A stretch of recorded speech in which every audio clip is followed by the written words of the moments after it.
Welcome to the Cabral Concept, where board-certified naturopath and integrative health practitioner Dr. Stephen Cabral shares how he was diagnosed at the age of 17 with a life-altering illness and given no hope for recovery. It was only after studying and traveling all over the world did he discover how to combine ancient Ayurvedic healing practices with state-of-the-art naturopathic and functional medicine to fully rebalance the body and re-energize it with life. It's time to discover how to get well, lose weight, and finally feel alive again. And now, here's your host, Dr. Stephen Cabral.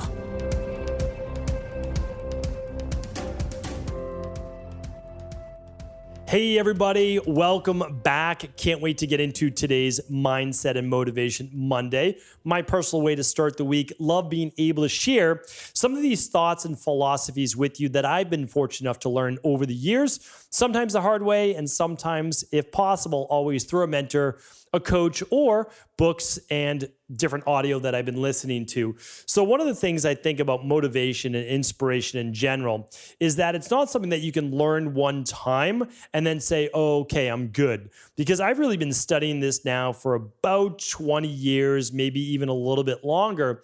And I've realized that the more that I can begin to dissect it at a deeper level, the more I can understand it, the more I can teach it. So what I mean by that is this, is that I read books 20 plus years ago, and I read about, let's say, the law of attraction or the theory of positivity or the law of frequency and vibration and all these different types of things, right? And so I'm listening to them and I'm listening and I like the sound of it, right? I like the idea of it, but I can't necessarily relate. I've never experienced anything like that in my life. I don't necessarily even know what it means. I just know that, okay, I'm opening my mind to that. This may be possible. And that's where you start. So if that's where you are, totally understand. And that's actually a good place to be, because if you can keep your mind open to all possibilities, you can start to then absorb as much of the information as you can and then begin to allow it to play out in everyday life. Here's what I can share with you though.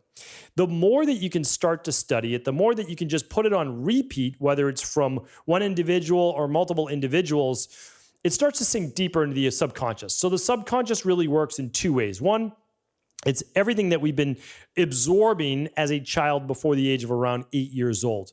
And the reason that we're absorbing so much before that age is that we don't have the rational mind yet, that capacity to be able to say this is true or untrue. So what we do is we're absorbing everything. We have to take it in at such a quick speed because we only have so long in that young childlike state to learn everything that we need in order to be able to survive in this world. So that's an interesting way to look at it. But then the problem is then after that, it basically, you look at the world and say, does this fit with my worldview? Yes or no?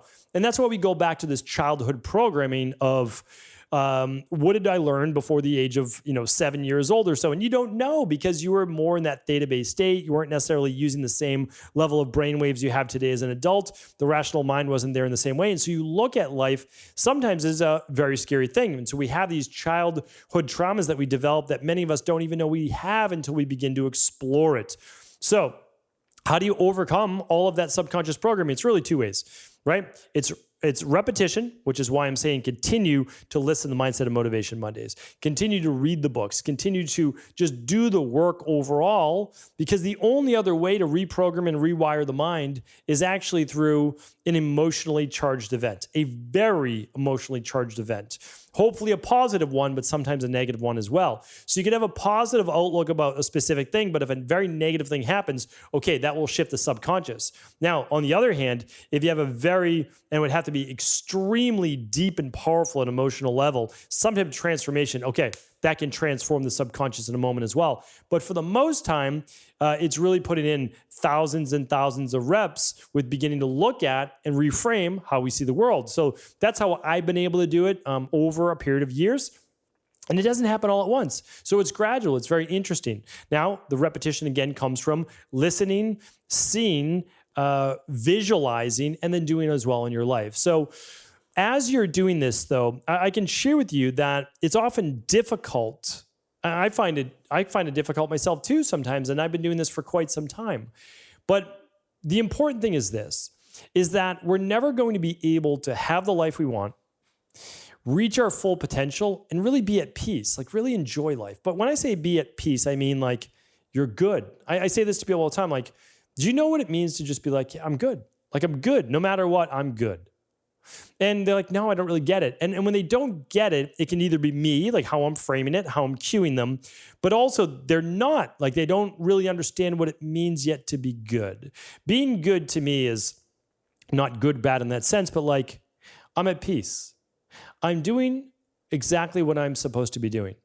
I'm exactly where I should be right now in this moment in life.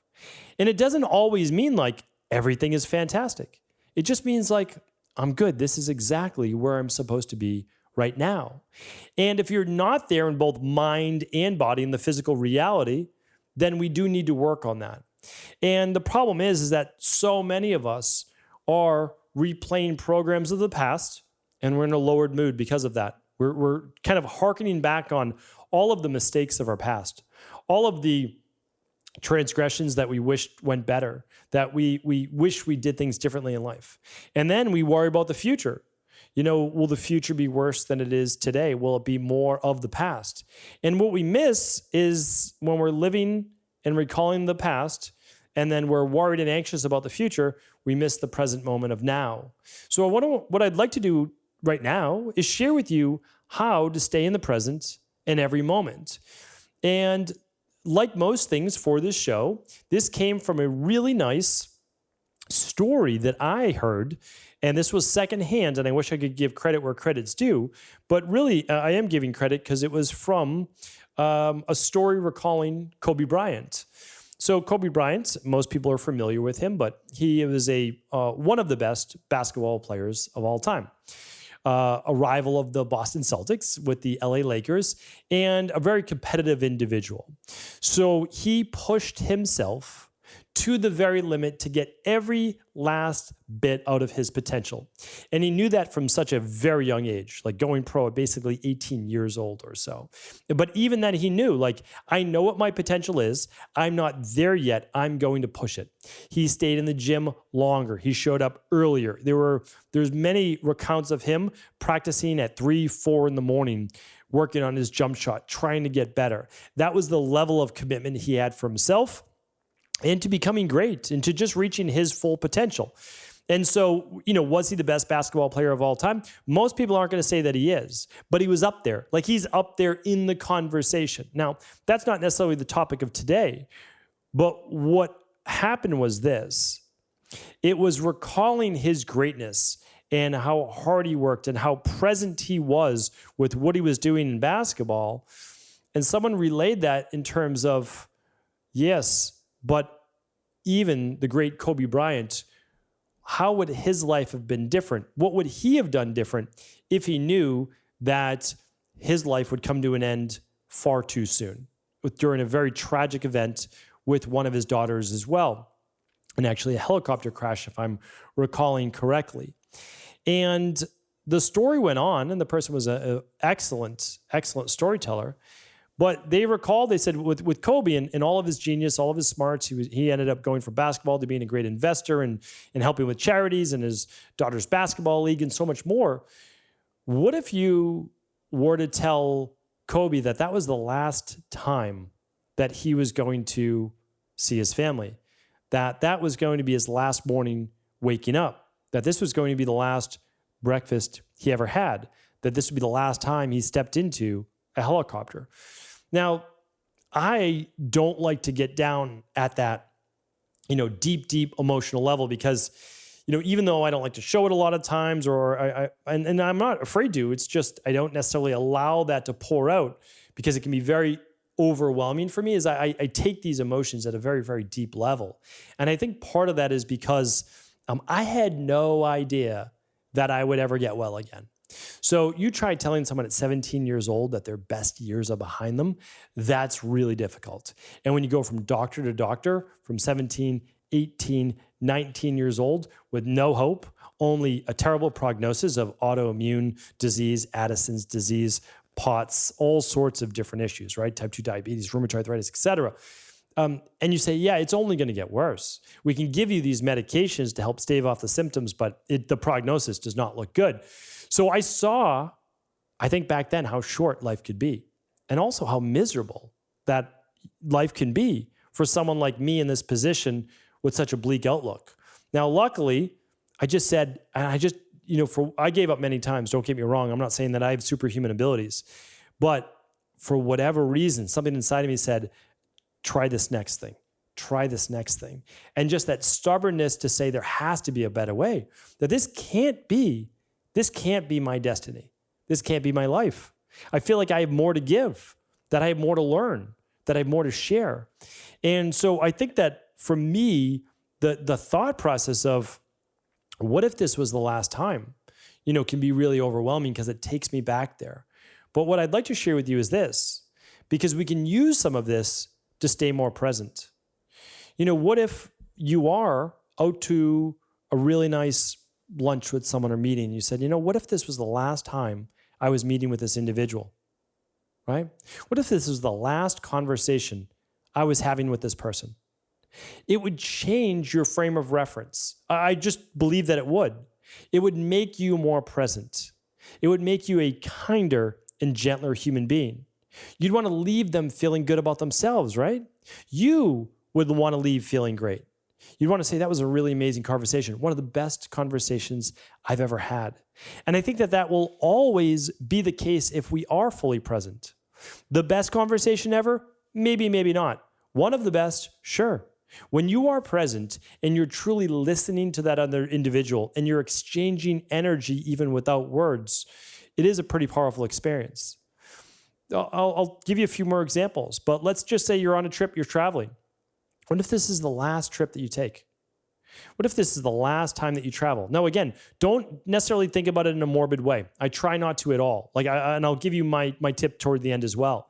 But don't think that this is the end for you. Just think well, what if this is the last time that you get to visit whatever it might be, like taking a hike in Colorado, going to Hawaii, traveling to whatever, one of the islands, right? Like anything that you want to think about, hey, what if this is the last time that I'm here?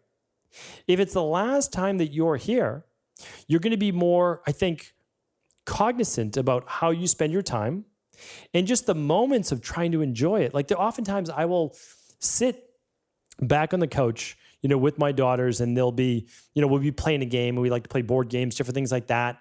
And I don't say it in a negative way, but I'm like, wow, what if this is the last time we play, because kids that can lose their interest in this thing, this particular board game. I'll play Mastermind with one of my daughters all the time. I'll play checkers with both of my daughters. And so it's thinking about they're going to be getting older. I'm not saying it's forever, but what if this is it? And so how I'm able to frame this, because again, I look at it as with parents and with siblings, what if this is the last time with them? What if this is my last conversation with them? What if this is our last Christmas, for the holidays? What if this is our last Thanksgiving? What if this is the last sunset I see?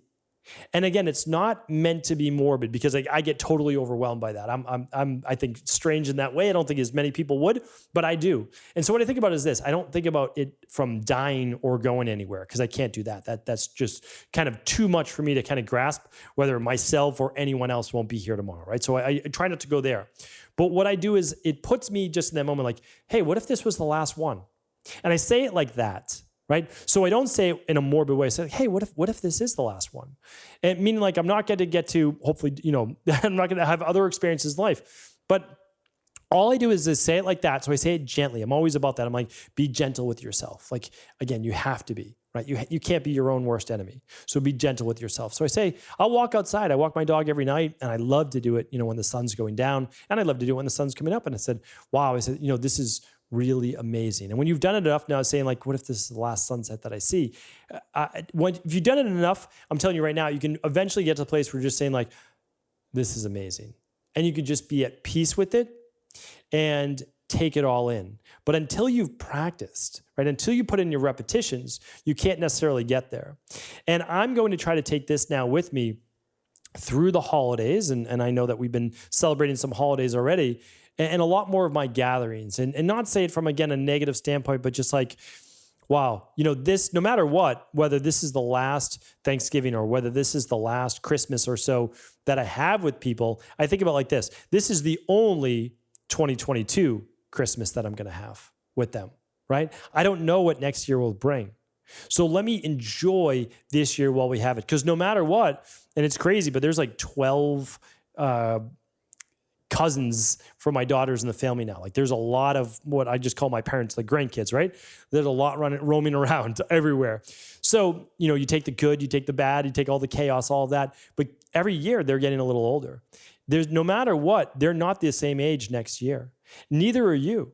And hopefully you always have your health, and hopefully you always have your hobbies and your careers and your passions, all those things. But we don't necessarily know what next year will bring. So the big thing is, let's always assume that it's going to go great. All right, let's assume it's always going to go great. But in this moment right now, we'll never get this moment back again. And I don't think we can take those things for granted, because we might be working on ourselves really hard, right? But not everybody is. Not always our family is. Not always our friends are. Not always our coworkers, our parents, our grandparents, etc.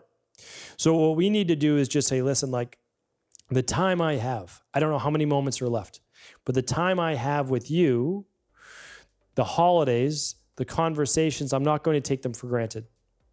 I'm going to stay present, and I'm going to enjoy every moment. Hopefully today's Mindset and Motivation Monday podcast was helpful. I appreciate you so much. Have an amazing day. And as always, do feel free to share this show with anyone you believe it could serve. Before you go, I wanted to ask you this question. What if I could teach you in just a couple of hours how to transform your thyroid, hormones, adrenal, cholesterol, blood pressure, blood sugar, weight loss, energy, mood, brain, pregnancy, anti-aging, or many other health-related issues? After 20 years in private practice, after seeing and overseeing 250,000 client appointments, I sincerely feel I have the real-world data and have found the answer you've been searching for. So what I've done is spent hundreds of hours of my own time refining what you need to know in order to uncover your underlying root cause health issues and then begin to rebalance the body and bring it back to a state of robust health and wellness.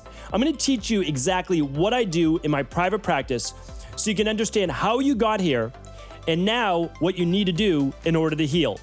You'll receive all of the important success checklists, protocols, and even ways to customize it to make the program fit your busy life. And you'll get all of this at a fraction of the price.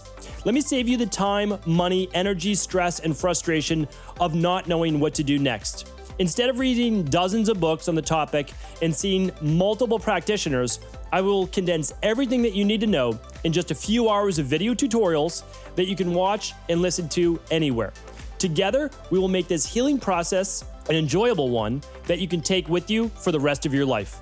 I wish you all of the best of health and happiness, and I hope to be able to guide you on your healing journey through my Health Results Accelerators. Simply choose the health imbalance you're currently suffering from, and by the end of today, you'll know what went wrong and how to get well again. I guarantee it. For details, head over now to stevencabral.com/courses.